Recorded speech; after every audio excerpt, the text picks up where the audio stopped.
જઈ રહી છું એક લગ્નમાં, તો ચાલો આપણે સાથે તૈયાર થઈએ. આ દોઢાઈ ગોપાલીને સાડી પહેરતા નથી આવડતું, પણ એને સાડી પહેરવાનો બહુ જ શોખ છે, તો હું સાડી લઈને આવી ગઈ છું. સાડીથી પહેલા હું હીલ્સ પહેરી લઉં છું. આટલી લાંબી સાડી કેવી રીતે પહેરું?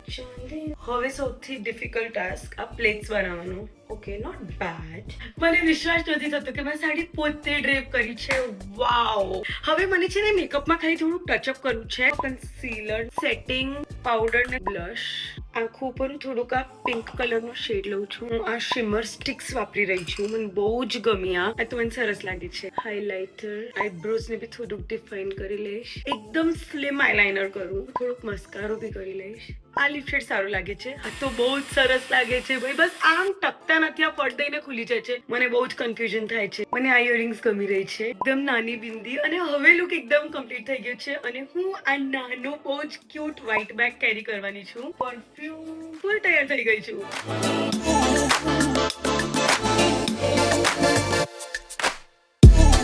ફટાકડી લાગે છે, મિર્ચી લાગે છે.